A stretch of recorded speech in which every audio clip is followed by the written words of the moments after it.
No, I got this like an app where they send the person home to do the haircut with all the sanitization Really? and all that. So yesterday I got him and Uh, got it done.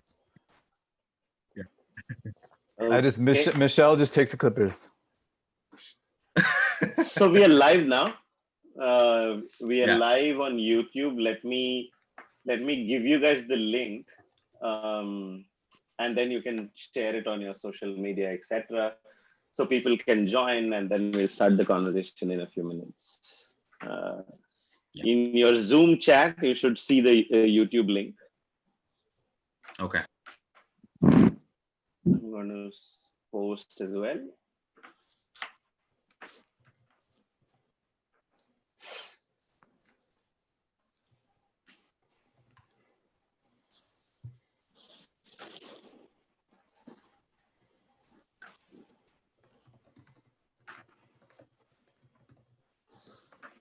Please use the YouTube link to post on your Facebook, Instagram, and etc. And as always, a tradition on Kitak, we post the link and then beg people to come live, join us.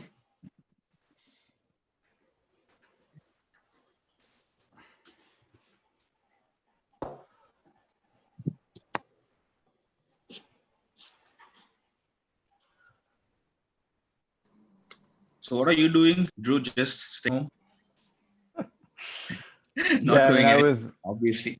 I was lucky. I wrapped a movie late February, so that I had work to do in March. We did color correction. We had to do some of it remotely, but it was kind of cool because Hmm. my colorists here, there's a program called Streambox, so they can. I have an Oh. iPad Pro that has really good resolution and color science, so I could Mhm. actually, as my colorist was making adjustments, I was seeing it in real time, and I could actually talk Oh, to him. But then we were nice. able to finish it in April. So, anyways, long story short, the first 2.5 months, because they were still editing the movie for the first like 8 weeks of quarantine. So Hmm. I still had actual work to do, like a movie to think about. But Okay. since then, I don't know. I'm teaching myself piano, Oh, nice. reading a lot of books. Okay. I don't know, reading scripts people send me, Hmm. watching a lot of movies. Yeah, yeah. That's what I've been doing too. Yeah. It's a good. I mean, it's one of those things. I think sometimes we take our free time for granted. So Mm. maybe not the Yeah. worst thing to like be forced to spend time with family and have alone time. And Correct. yeah, Yeah. Looking at it positively. I mean, trying. There are days that it's really hard, Yeah. Yeah. but I'm getting to a point now where I'm starting to I really miss being on set. It sucks. Yeah. Me too. Same here. So So I think yeah, we can get started, right? We are all live, and I think yeah, we have already two people watching us. That's unbelievable. Right. So yeah, thank you guys. Thank you for joining us, and thank you for all the people who are starting to watch this video as well. It's I have to say I have no idea how I'm going to have a conversation with two of the technicians who actually know their job. One is a writer, director, editor, Adarsh Eshwarappa, and let me take the liberty and then say he's part of Kitag now. Right, so uh, he's our in-house champion of making movies and telling stories. Right, of course, to put things straight in perspective, he's also the writer and director of Shuddhi and Bhinna, known as some of the path-breaking movies in the recent years in the Kannada industry. And along with him, we have Andrew Aiello, who is the director of photography for the two movies. And then, while I was looking at all the other things that he's done over once I knew that this conversation was going to happen, I saw some of the stellar frames being captured from your website to your IMDb page. And so to me, it's amazing that I have this opportunity to moderate this conversation, right? Because all along, in an effort to make short films, all I thought was there was someone who'll write a story, and then there will be someone who will hold the camera and then shoot it. And then to see that there are people who actually have defined roles and things like those, this is absolute pleasure, right? So thank you again, and welcome to this conversation, guys. Thank you. Uh, Thank you. right. So uh, because we'll get to Adarsh in a little bit, but I want to jump straight and then ask Andrew the one of those basic questions that someone like me would have, and that is, I want to know the difference between a cameraman and the director of photography. Sounds like they're interchangeable titles. Is that really true? I mean, I think lots of people use different terms for the same job, but I mean, I think Addy, you got in India, it's called DOP. That's the main term, right? Yeah, they use cameraman in India. But they use that a lot actually. Cameraman. I mean, the yeah. old school guys. Otherwise, it's DOP. Yeah. Yeah. So cameraman, DOP. In America, I mean, in the States or in Europe, it's cinematographer. Like the term cinematographer is thrown around. They all pretty much do the same thing, but I mean, there are different roles.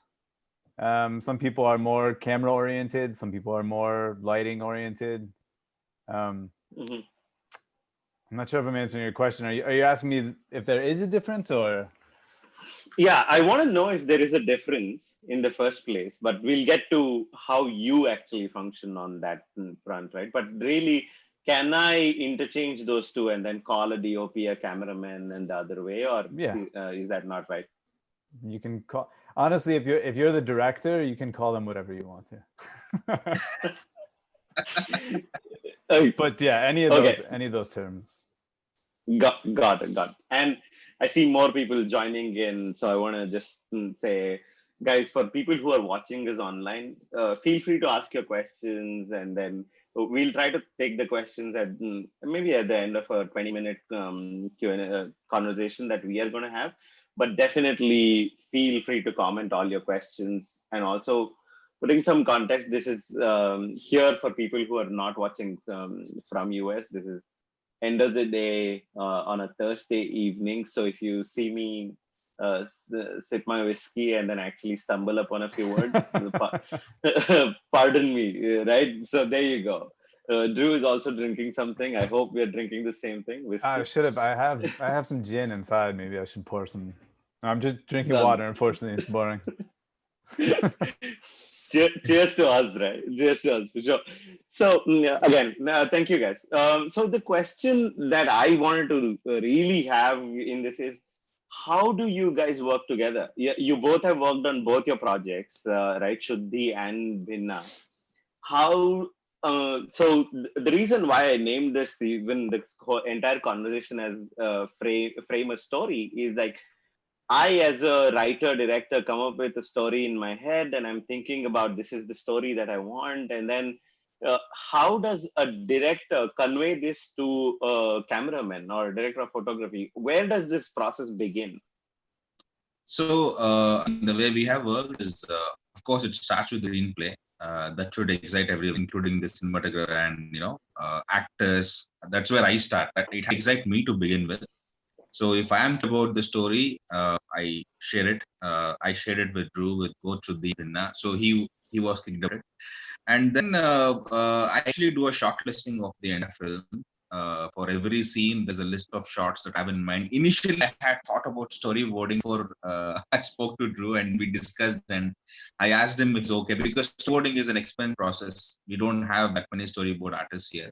So I asked him, hey, if I do a shortlisting, we can discuss on it and build on it. So yeah, that would be great. That gave us flexibility. I mean, because if I write the list of shots that I need for a scene, if I write wide shot, close up, medium shot, whatever it is, when we go to the location, both of us know the location. We decide based on that location. How can the white shot be framed in the location? closer from this mission. So that gave us flexibility. And before we go to that, obviously, I share my list with again. We both on the type and we discussed for months for sure. For Bhinna, we didn't have much time, but still we had the understanding already to this, so that helped with Bhinna. But with Shuddhi, we sat over, I think I remember we for about 3 months on Skype, every alternate day or twice in a week. We used to sit and talk about every scene, break it down, and he used to give notes. Do we need to use any special equipment for this scene? Do we need to use a track trolley, or is it just a steady handheld? So many notes being made. And then he would come to like a week or two before the actual shoot. We go to the locations where we are shooting the scenes, and once we plan those things and see what can be improvised. So it's a very long and enjoyable process. Drew, you want to add anything? Yeah, I mean, I will say, on Shuddhi and Binna, it was different because we had, we're working remotely for a lot of, for those who don't really know movie, sorry, I'm just going to deviate for one quick second. Movie making is 4 processes, but including the script, it's pre-production, production, and post-production. Pre-production is what we're talking about now, planning and how we're figuring out how we're going to shoot the film. So pre-production for both of these films, we were remote. I was in Los Angeles, Adi was in Bangalore. So a lot of the initial discussions had to be done, like we said, online. At Shuddhi, we had a lot more time. I was working more up to Binna than in Shuddhi, so I had more time to do some prep work. So we got a lot more detailed in Shuddhi in terms of diagramming some shots for Shuddhi that we didn't have as much time for Binna, but it did start with, Adi had very lengthy shot lists, which is good because it's a good foundation. And I think the good thing about our working relationship is that none of those things are set in stone. It's kind of Adi's initial kind of view for how the movie is gonna be, but it's always open for discussion in terms of if this is the right shot for it. And he's very open to letting me in to say, well, here you have a close up. Maybe we don't need that close up. What do you think about just doing it in a wide shot? And then we'll go off and have that discussion. And again, none of these things, and Adi, correct me if I'm wrong, but I mean, none of these things are locked in. Sometimes you're on set and you see something that you didn't think of in pre-production that you then capture. So you kind of have to be flexible. But I think it's good, at least the way we've worked, is it's good to sit down and really kind of hash out a foundation. I like to consider making a movie like building a house. I mean, none of the pretty stuff, the windows, the framing, none of that stuff can be there if you don't have some sort of foundation. But while you're designing the house, after you build a foundation, you can do other creative things and change the layout of the house and so on and so forth. But the foundation is there all the time. So that's where the shot listing comes in. Got it. So one classic example, like for what Drew said, is a shot where Martin, takes a dip in Talkaveri, that scene. So when we for the scouting of the location in Madikeri, that scene was supposed to have somewhere down, not exactly in the actual Talkaveri. There is a place called Bagmandla before Talkaveri, where there is a small stream of stream flowing. So that was my initial location in the, we'll do it there. And later when we went to Talkaveri and saw that location, we could get permission to shoot inside the actual Talkaveri, but thankfully one of our my cousin Ganesh, who is instrumental in getting things done for us in both arms, so he was able to get us permission to shoot it there. And finally that changed everything, and then actually takes there is a hilltop. That was also not that was not planned. We went up there, we saw the view, and we thought, okay, wow, she can come sit on the hilltop, and just that voiceover can play is what we discussed, and that's how we shot. That was an improvised kind of a sequence. Yeah. And Ganesh carried me down those steps. I remember that very vividly. Correct. Yeah. And that very specific scene brings me to my point of uh, how relevant is someone on the team to be culturally aware. The reason I ask that is when I'm working with any of the, especially for a camera guy, how relevant is it that they understand the context the story set in, the culture, and be able to kind of live up and then actually live through that scene? Especially, I say this because, say, in a film like Shuddhi, which is a very culturally relevant film, I'm curious to know both of your perspectives on how can we work together, especially the technicians are coming from a culturally very different background. How does that work? Uh, so initially, when story was complete, we in fact did have discussion about the background. Because this is based on the goddess Chameshwari. So the history of Mysore, not like complete history, but at least there is a Wikipedia of what happened there, and things like that. So we had those discussions. In fact, I posted a news feed recently about that shot where we tried to create shadow for on a tree to kind of show it as hands of the goddess. So those were discussed in the initial days itself, in the pre-production times. So we did do our research, both of us, for him to understand where I'm coming from and what we're trying to portray, and even and one more thing, there was also a fresh perspective, because if you see that shot in Chamundi, where she comes and sits in front of that Gopura, that low angle shot, uh, that's not a thing that anyone else here would have thought of, I think. So I think that came because of a fresh perspective towards that scene. So it's a mix of both. It's a balance of both, is what I think. Knowing a little of it and also having this perspective towards it. Yeah. I think I echo a lot of what Addy's saying. I mean, I will say for anybody watching, I think any answers that we give you, I think we work. It's such a creative medium what we do, and so there's no right or wrong answer. There's no best way to do something. I think each person approaches it differently. So I think there may be some writer directors that would want somebody from, if you're shooting on location somewhere, they would want somebody from that place. Maybe the writer director's not from the place, so they want a cinematographer that knows the place, that knows the geography and the sunlight and understands the characteristics. On the flip side, there might be a writer director like Addy. I mean, this is part of the reason he contacted me to begin with, that wanted an outsider's perspective, to see things a little differently.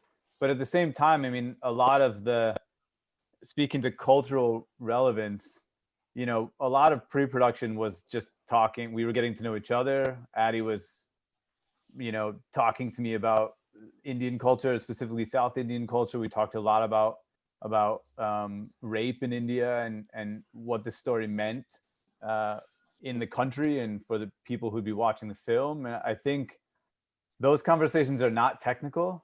They have nothing to do with photography, but it's about setting a stage. I mean, and giving me some sort of understanding of the story I'm trying to tell, because then the images that we come up with together are much more in line, because I understand the story that Addy's trying to tell within that context, if that makes sense.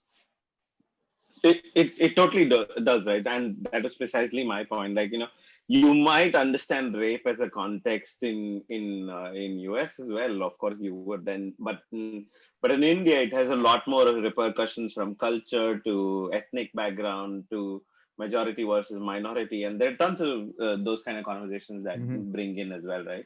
So that's why I was curious about that, to bring in. So and which right down gets to me my point of, as a cameraman, as a person who's always believed in visual storytelling, when someone comes to you with a story like this of their own and their vision of their own, how how relevant or how important is it for you to be able to put in your abilities to push others, kind of push the limits sort of thing.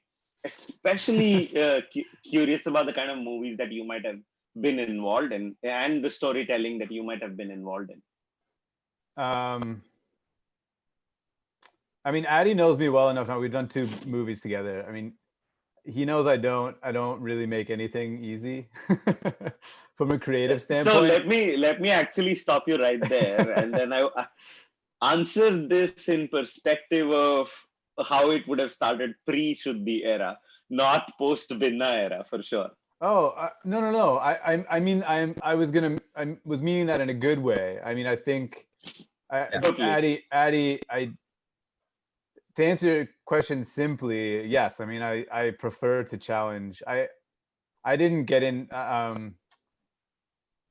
Addy knows me pretty well. I'm not like I'm not the quietest person, and I'm not the type of cinematographer people hire if they just want to tell me to go take the camera into the corner and point it in that direction and make it look like this. I didn't get into this for that reason. I think filmmaking, it being such a collaborative art form, I come from the type of filmmaking that everybody in the process, the production designer, the editor, the sound designer, even people on set, just electricians or props masters, anybody, they have input that is valuable. And I think the best movies and the best sets are the ones that create an environment that's open to allow that creativity to blossom. So because I come from that background, Addy knows my favorite question is why. I like to understand intention. I don't want to just like shoot shots because that's what they should, maybe that's the easy thing to do, or everybody needs coverage, for example. You definitely need a close-up or medium shot or a wide shot. I think understanding intention of what the shot is very important, whether the shot moves, whether it's still, and all these things should be thought about, they should be discussed. If you don't do those things, then in my opinion, you're not making a film. You're just recording images on a camera. So there's a difference. So I'd like to think that's why Addy and I make movies that are and for sure unique in the Kannada film industry, because I think they're being told with different intentionality. Just to add on, like just said, there is a why. The question always comes because we're trying to create meaning. We want to make everything meaningful. If there is a simple pan or if there is a simple, if we are trying to frame a shot in a certain way, what is it doing for the story? Is it serving the purpose of the story? Is what we discuss. And we have these discussions happen in the open. It's not like we go in a room and talk about it. We are talking on the set. Everyone is watching us. See, this also, I've seen these kind of decisions pushing those people as well, because the light and all, when watching us discuss with it, so much of energy, even they also want to contribute and something to our vision, to serve that. So that way, I think that discussions happen a lot. Though we would have spoken so much in the production about how we want to execute things. When we go to the location on the day of shoot as well, there are days when my associate director, Samira, on Binna and on Shuddhi as well.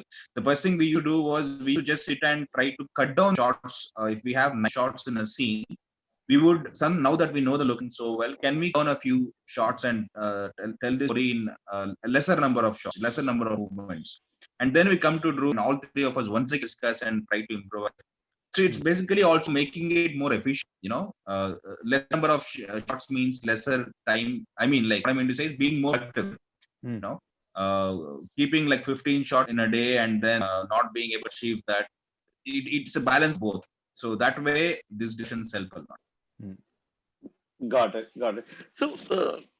So to understand that, obviously, this means there is tons of conversation going on, and then pushing each other, to do their best, to give in their best, and things like those, right?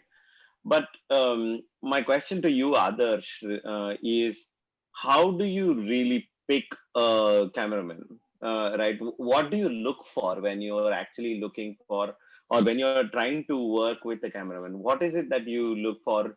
Is it a person who has your sensibilities versus is it a person who understands the entire cinema, the aspect, and the technical aspects around it, or is it something a little more than that? I mean, first thing is obviously like you look at the shield. I mean, that's where you see that he has got that style or the sensitivity. I mean, with his shori, there is a known or not that a website which doesn't have that good reputation called Craigslist. That's where I found. I mean, I put an ad and one of the profiles I found was Drew's profile, and I loved the show. See, to begin with, I wanted Shuddhi to be shot and held. So the first thing that attracted me to his what I saw in his show was actually the way he has done his hand work. Even in the recent times when I was having a session with another filmmaker, Tithi, even Drew knows that film called Tithi. It went in to a lot of film festivals. The writer of the film was talking about the handheld, camera work in Shuddhi. It's so well done and all. So that was the first thing that attracted me.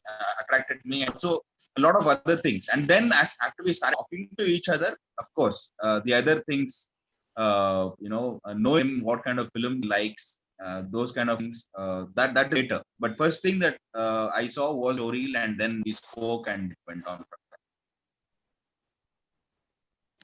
Got it. Drew, and your thoughts on that? How do you choose to work with the director? How do you know that this guy is going to give you your, your I can tell you the flexibility that answer. you need? The screenplay. Yeah, I mean that's the first thing. I'm not if I mean Addy knows very early that Shuddhi I thought it was sending a powerful message about an important subject, and it was doing it in a very unique way that was also entertaining. And I mean if I read a script that I don't find interesting, or I don't feel like doesn't have a lot of potential to be a good movie, I mean, I'm not as interested. That could change if I talk with the director and the director has a vision that I wasn't able to see while reading the script. But it starts with the script. So you read a good script. If you're interested in it, then you hope to get a chance to talk to the director, and then I guess you kind of got to sell yourself to some degree. But every cinematographer is different, so I think you just got to be, if there are any DPs on this or people who are trying to be a DP, I would say don't worry too much about picking a director or making sure that you're the right one for the director. I would focus more on the kind of stories you want to tell and the kind of DP you want to be. Out for that director, then it just doesn't work out. There's a director out there for you. There's multiple directors that are there for you, but I don't. It's a case by case situation. I mean, I think some directors work really well with DPs. Some don't. Everybody's got different personalities. I mean, it's the crapshoot. I feel that has to be the attitude of everyone involved in filmmaking, that we'll start with screenplay. We'll start with the screenplay. Even the actors for that. If that's the approach, I think we can stop a lot of bad films from being made. If everyone is looking at the screenplay, it's a starting point. I think at least a good screenplay can always be, because we have so many examples. There were so many things that we want to execute in Shuddhi which did not happen because of budget constraints.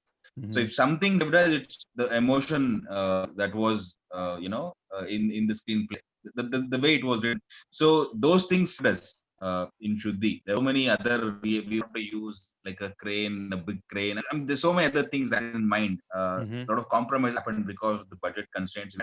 So I think in situations like that, always a screenplay is life saving. Got it.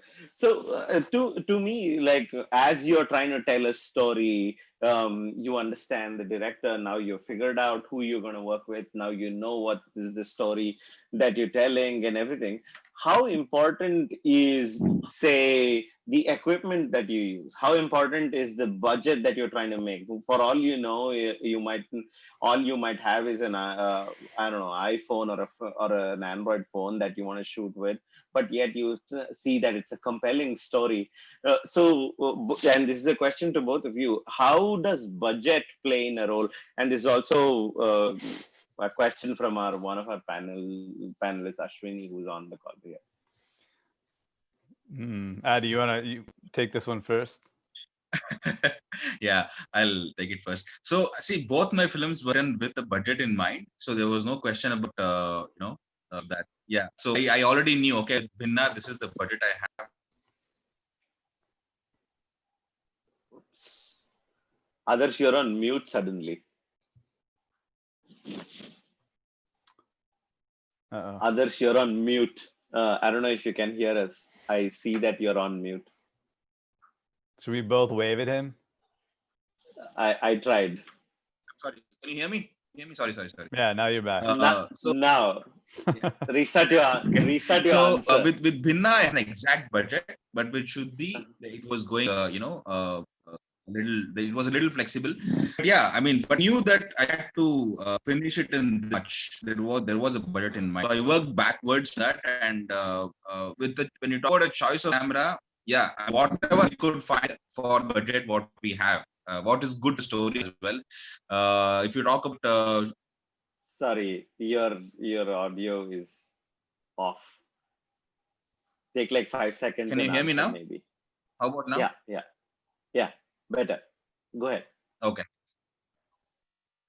So if Shuddhi shot in Sony 5 and Bhinna shot in Alexa Mini, so it's not we would have shot Shuddhi with Alexa Mini if we had the option to do it. We had the budget to do it. It's just that whatever available, try to make best out of what we have.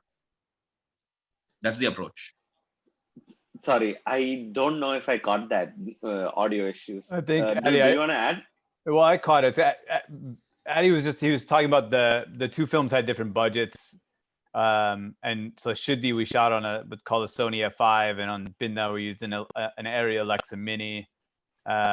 We might have used the Mini on Shuddhi if we could have afforded it, but it just wasn't in the cards for us. So sometimes your equipment is dictated by budget. I will go back and I'll bring up a director that I know Adi loves because I just watched High Flying Bird recently, which is a Steven Soderbergh film. And that was shot entirely on an iPhone. There have been other movies. Tangerine was shot on an iPhone that won lots of awards. Full disclosure, as a cinematographer, I don't want to shoot an iPhone. I don't think any cinematographer is racing to the front of the line to shoot a movie on an iPhone. But I think the point is that High Flying Bird's a great movie, and it has nothing to do with it being shot on an iPhone or not. It's a great movie because it's got a great script, it's got great performances, and from a technical standpoint, a visual standpoint, it's very deliberate. It's telling a story in a visual way. It's utilizing music and sound. It's a real movie. It being shot on an iPhone does not take away any of the filmic value that it has. So anybody who's on this wanting to make movies thinking about equipment, don't, because in the initial stages when you're writing a script and you're trying to figure out a budget, it's really irrelevant. It does not matter. Sometimes a lot of the best creativity comes out of not having the right equipment also, and not having too much equipment. I mean, Adi brought up the scene with Lauren sitting on top of the mountain, and if we had too much crew or too much equipment with us, I don't know, maybe we don't run up there with the camera and get that shot. I mean, I think sometimes big equipment or too much equipment just ends up actually getting in the way sometimes. So you've got to be able to find the essence is, again, it's all about the script and what kind of story you're trying to tell and how do you want to tell it, and then the equipment, you'll figure it out.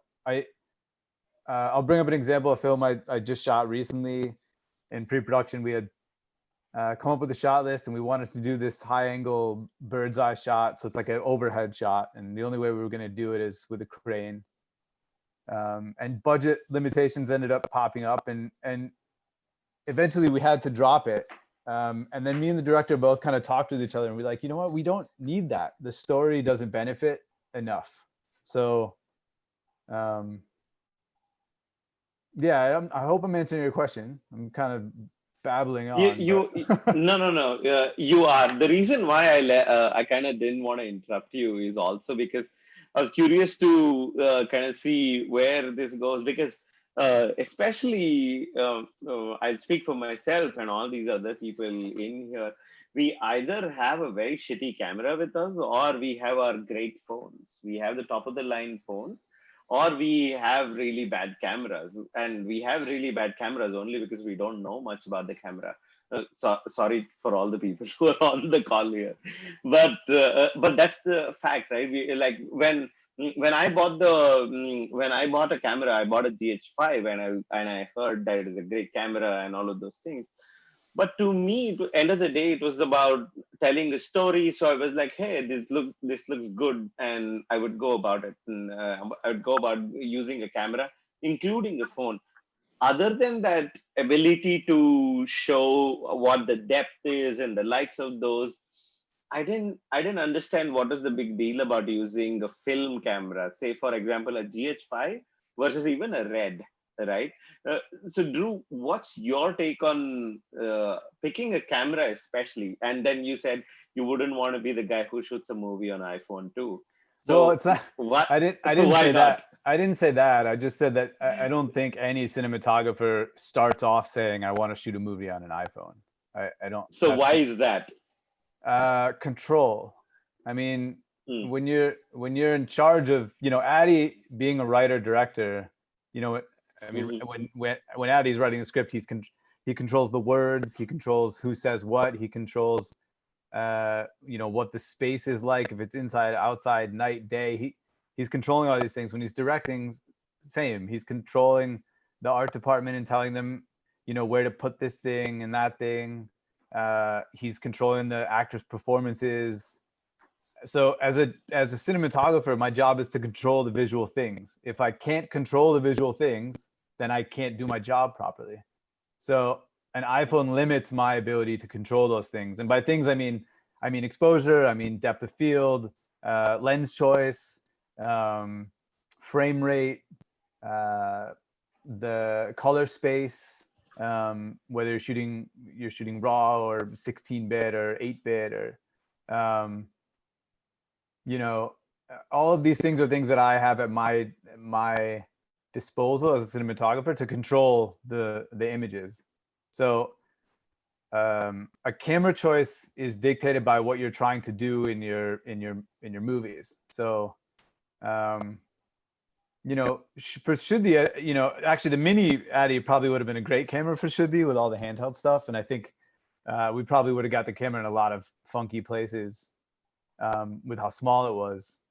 But the Sony F5 is a very light camera. So it made sense for us for that film because we were running around quite a lot. Those are things you have to consider. I mean, the Sony F5 is not the most technically gifted camera that exists. But if we had shot on that camera, it would have been too big and bulky, and it wouldn't have really worked for as much handheld work that we had done. So you kind of got to weigh out all of your options at that time. Got it. But you have to understand that each camera gives you something different. So, I mean, a RED gives you more resolution. So, if you want it. A RED would be good, if you're shooting something, a RED that's 8K, maybe you don't do as many shots because you can actually, you could punch in and you can reframe a lot easier.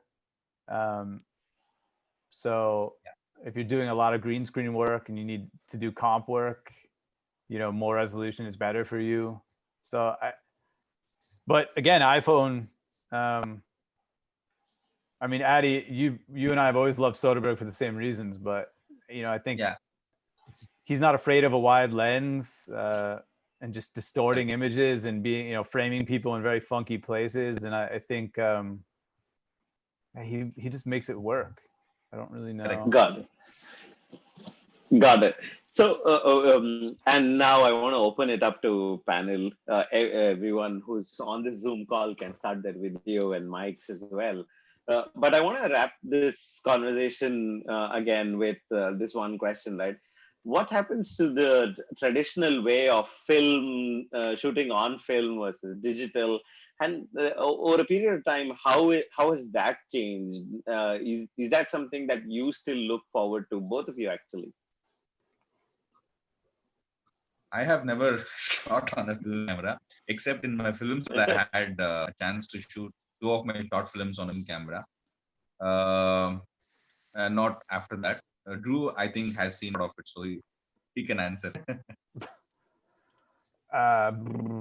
Sorry, could you repeat you asked me what the differences are, or what if it's going to go away? Or? No, just the. You're looking forward to do it. Absolutely. If you get a chance to shoot on a film camera, would you prefer doing it? I mean, yeah, prefer. I'm not sure if I'd prefer, but yeah, I mean, I shot some film in the past. It's different. I don't know, from a visual standpoint, it's just different. So I mean, again, it's the difference. If you're a painter, you have a bunch of different size brushes. You can choose what size brush you want to use, because they're all going to give you different brush strokes. I mean, if you choose. And nowadays, I think what's happening is film is becoming a different brush to use. I think it's a different type of paint. So it's not that it's better or worse than digital. I think it's just different. And I think it evokes a different response from the audience. I think a lot of the last few projects I've done, when we go into color correction, we actually end up adding film grain to the image, because I think the digital image has become so clean and pristine that it's so far from what we see in our everyday eyes. Like it's just too sharp. It's too sharp. It's too vibrant. And so now when you're actually adding grain into the image, which is actually what film gives you naturally. So I think, I think there's some filmmakers, someone like Terrence Malick is a filmmaker that I can't picture his movies being shot on anything but film.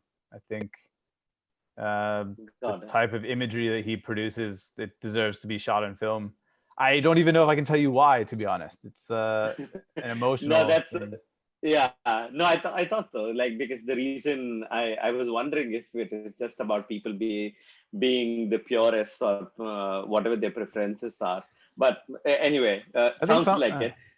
I think some people are purists. I think there are some people like Quentin Tarantino probably just shoots on film because he only believes on shooting film. I don't think it's because he thinks it's better. I think he just he'll never shoot anything personally, as a fanboy, I'll take that as an answer. You can just say, hey, Quentin wants to do that, I'll shut up. Right? So he knows that, I'm sure. Anyways, so we do have a question from Ashwini, go ahead. Hi guys, great listening to all the discussions. So I have a question which I think is more relevant to the current situation we are in. Given the pandemic and given the shelter in place and lockdown, I really want to know if you have dabbled in situations like this with directing and DOP work, and how can maybe give us like top 3 things to do in this kind of situation, because can we have direction or camera work conveyed remotely from another person over a call, over a video call? Is it possible? I think some people have dabbled in it. Have you? And what are your tips? You want to go, Drew? Go for it. Okay. I think till it gets to a point. I don't want it to that point, but there is no other way for some time. Then I might think of it, but not right now. I actually shot a short film recently when the lockdown lifted, but I was on the set with all the precautions and all that. I still prefer that. Like directing remotely. As you said, there are a few people who did it recently. I saw those videos as well. but that personal connection might not be there, is what I feel. So if given a choice, I would prefer being on set and shooting and not do it that way. So, but Of yeah, when I'm course. at home, I Yeah. can do other things, which is like writing, which obviously requires me to be alone and work by myself. So of course, that's not at all ideal, Adarsh. But I want to know if we have something in mind. We want to get working. Then, do you have anything to advise how we can probably pull it off? I think, I mean, see, one since the, I mean, we actually shot a few parts of Shuddhi like that. The where Lauren is in the US, so I was in India, and we had communication by email, where we have a very precise list of what I wanted, and we discussed overall, and then Drew and shot those things for me. So I think if you're thinking of doing something like that, I think you should have a proper communication person with whom you are, who's working with you, have everything figured, what kind of shots you want, and what you want exactly. So be very clear about that, and communication is very important. Got it. Got it. Thank you. And I think we have Thank a you. question from Kuldeep next. Hi everyone, it's a really nice session. So my question is basically on lighting. So the way the camera responds to the light and the way our eyes respond to the light is completely different. So what we see through our eyes and what we see through our camera. So when we are in the shoot, so is there any basic tips or basic idea that we need to follow with respect to lighting? Like as we were discussing before, like how we can shoot any project through iPhone. So is there any better tips or better tricks that we can implement in a project with respect to lighting? Well, I've never actually shot a movie on an iPhone, so I think I can. There are probably some tricks. I think with the new ones, there's like a manual mode, I think, that you can control exposure on it for video and such, but I'm not quite sure. But is your question just generally speaking, Yeah, generally, not only I mean, it can be any camera, but yeah, when you go to a location, after going to the location only we can determine the lighting effect, right? So at that point of time, how we will figure out like this is the best setup, and what are any basic rules? Yeah, I mean, I think the first thing I would recommend is to just, whatever camera you're using, and I'm not sure if you're just starting out shooting, whatever camera you're using, I would say test it. Just make mistakes. Point it at a light bulb, and then go through all the settings and find out what each one does and how it affects the brightness of the bulb. Have somebody sit next to a light bulb, and right there you can tell yourself, if you've overexposed the image, the person sitting next to the light bulb won't look very good, and you'll know it. So you can find what the sweet spot is, and then and by testing it, just figure out what settings in the camera you prefer in terms of what looks good. I would say, I think if you're working with a digital camera, the best thing nowadays is to make sure you have as much information as possible. So, not all cameras shoot RAW, but if your camera does shoot RAW, I would recommend, even if you have the most simple editing or color software, I mean, DaVinci, Resolve, they have a free version. You can teach yourself on YouTube. It's not too difficult to do pretty simple color correction where if you shoot RAW, you protect yourself, you give yourself lots of information, and then you can go into the color suite and play around with it and make it look different. So I think, yeah, I would just say, whatever camera you have, test. Don't be afraid to make mistakes. If it looks bad, try it again and make it look better. There's no, I wouldn't say there's not really like a science to it. I think just don't be afraid to make mistakes. And then when you see something you like, you should just run with it and trust what you like. We did that with both our films, both Shuddhi and Bina. We had a one-day test shoot, where we brought in the actors, we got the actual lights, the lighting unit people, and we lit them and tested out the different what Drew said. So yeah, we done it with both the films. Got it. Thanks, Kuldeep. Thank you. Next question is from Nivedita. So I think my question is something that I think is a follow-up. So hi, Andrew. Hi, Adarsh. So I here's the thing. So before you go to a location, you kind of plan, right? Mhm. And let's say something doesn't work according to the plan. How do you have a plan B? Because we're always on a schedule, you are on a budget, and you have to work through it. So do you have a plan B? How do you optimize your plan? Is there a process? Um, how do you prepare for when something doesn't work out? How do you guys do that? happens all the time. I mean, but again, when we are dissing in the production, it's never like this is not going to work out. Let's plan. It's not like that. We always stick to the plan A. But if something doesn't work out, one of us will, come up with some kind of a solution. It happens spontaneously. If we are in the moment, I mean, I can give you one example. Even Drew would remember that shot in Shuddhi. There is a 4 minute, 30-second shot where Nivedita is dragged out of the car and that. So in that, this is a 4 minute, 4.5 minute single shot where the first shot we did, I think first or second shot, it's a single take where Drew has to follow the actors and the entire thing happens in the forest. Actually, Lauren stumbled, she fell down and hurt her leg, so she could not run. Ideally, in this scene, it was written, okay, she's going to run off. Drew would be following her, and that was the initial plan. But she couldn't even walk. It was that difficult. So at that moment, the discussion, what right was okay. Drew following Lauren, she falls down, and the camera will shift to the guy who is following her and follow her. And Lauren will walk away from the camera, be standing in a corner, and then once he's on the other actors, I'll bring her back to the final position. So these kind of things, will happen on a film set, and it's a very question because it's a very common problem that we face all the time.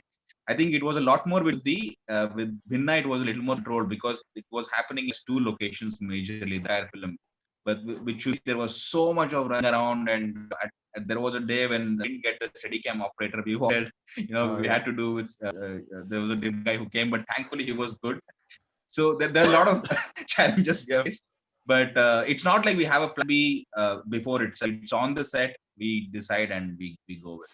And I'll add, because it goes back to something we were talking about earlier, is discussion and intention early. Because I think in that scene, and at that moment in the scene is not necessarily about Lauren running away. It's not about her.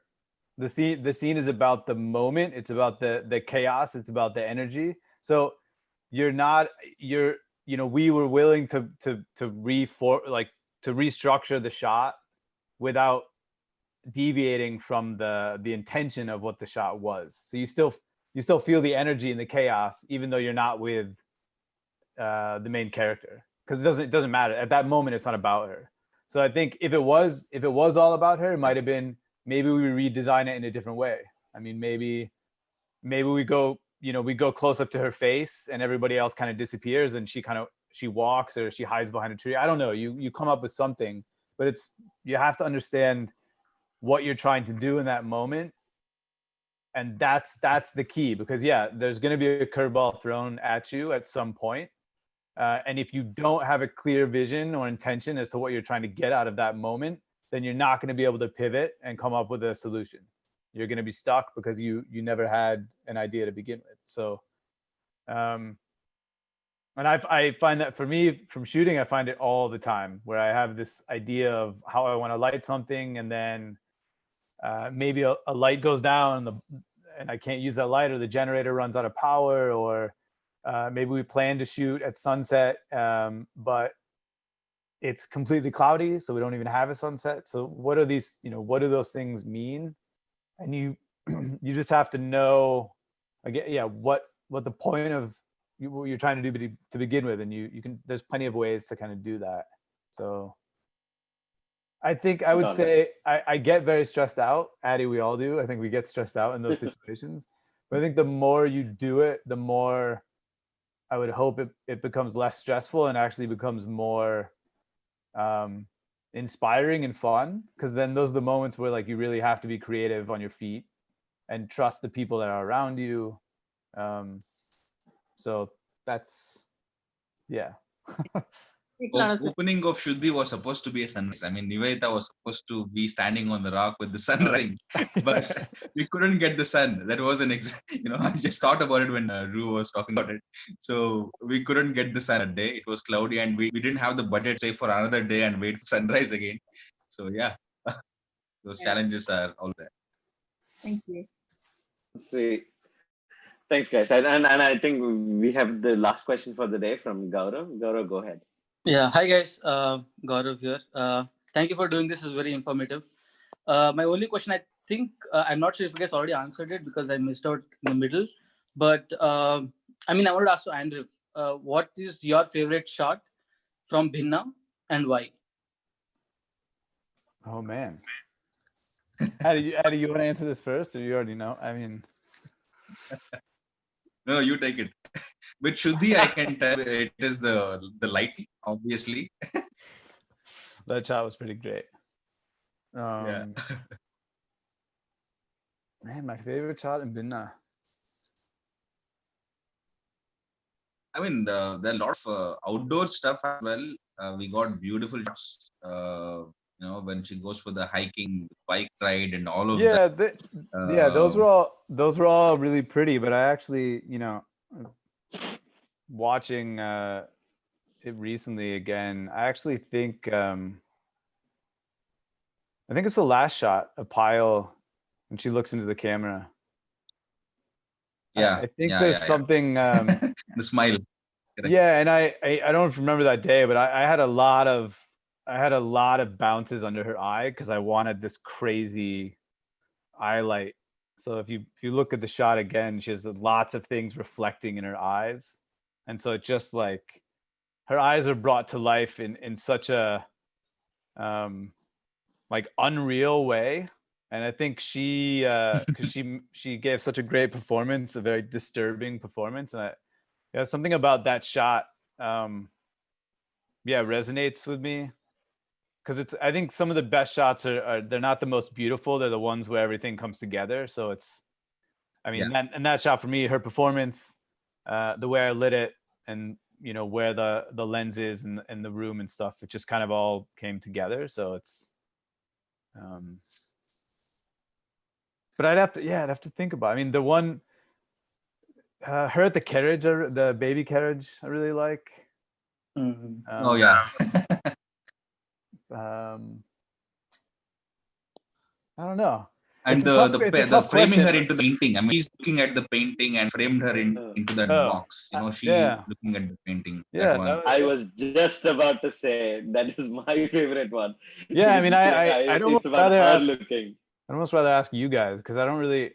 I mean, I almost don't like answering those questions because it doesn't really like.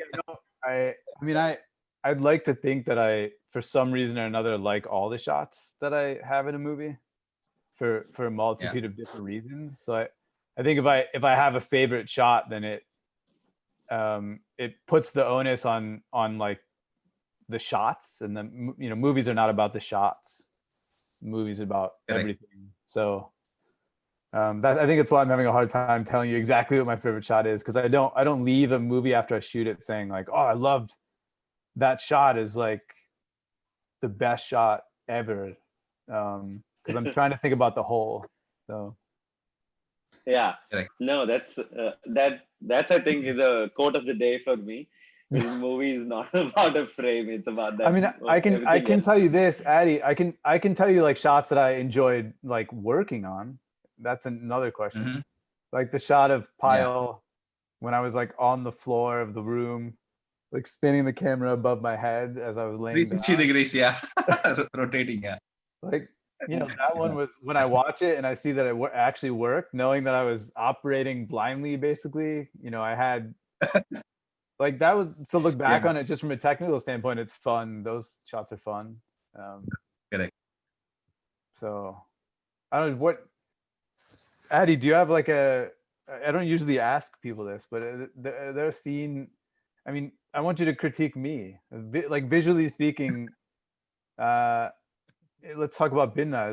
Is there a scene that you feel works especially well visually, or a scene that you think doesn't work especially well now that you watch it? Uh, I can't think of any scene that doesn't work. I mean, I can think of one scene didn't work, as it's not because of the cinematography. Obviously, it was because of me. I blame myself for it. The sequence where it was a reshoot. If you remember, Romeo runs through the forest. Oh, So I didn't make it a point to tell her to be more, take deep breaths and show tiredness. We were all against running against the clock that night. We just had 3 hours to shoot. So I blame myself for it, not to. I mean, I can't think of any sequence where, cinematography didn't work for me. It was all good. Got it. Cool. No, I think that kind of concludes our session, unfortunately, just in the interest of time today. But thank you guys. It was like, to me, now I have to rethink all the things that I knew about storytelling. So there are a few things that you've retold me, right? Like tons of academics that has come through, and definitely all the insights into that. And Adarsh knows this pretty well. We start talking about the films Shuddhi and Binna, we can go on forever. But definitely, this is very insightful for me. Right. So thank you so much for making this happen. And yeah, any closing remarks from both of you? Would love to hear that. I guess I'll go. So I hope the pandemic, go we ahead. win over it, and we are back to normal. We start shooting, go on the set, waiting for the normal life to resume.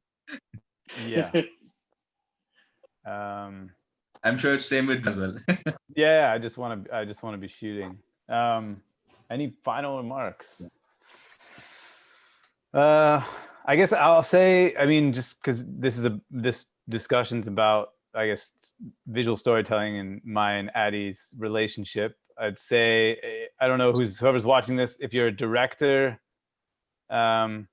looking for the right cinematographer to hire, I would say don't worry about showreel so much. You should worry about personality and sensibility more. Find the person that understands what you are trying to do as a director and understands the story you're trying to tell. The technical visual stuff will come more organically from that relationship. If you focus too much on showreel and technical ability, that person might not be able to deliver you the story that you want. I would say if you're watching this and you're a cinematographer, looking for the right director, I would say the exact same thing. Find directors that are telling stories that you're interested in, so that, once you make the movie, you're proud of it and you're happy to be a part of it. And everything else comes later. Technical Out stuff, of that relationship. all that stuff. It's all about relationships, sensibilities. You're gonna be, Addy, we've been there where we're on set long days, lots of days in a row, and you get in situations where you argue with one another. And if you don't believe in each other as human beings, then you're not gonna make it through a movie. So Can't get through that. Yeah, exactly. Find the people you want to work with. That's a massive line to be actually saying. If you don't believe in each other as human beings, is such a strong statement. Well, we're in this, for sure. What's happening right now in this, like, we're in the shit right now because nobody respects each other. So absolutely no, but again, like, I couldn't be more thankful, guys. Thank you so much again for doing this, and a really insightful conversation this was, and definitely hope to see a lot of work from both of you. And then keep doing the awesome job that you guys have been doing as well. Thank you. So thanks for having me. Totally. And for the viewers who are watching, do subscribe to Kitak and then always share our videos. Thank you. Thank you, Bye-bye. guys. Bye. Later. Thank you.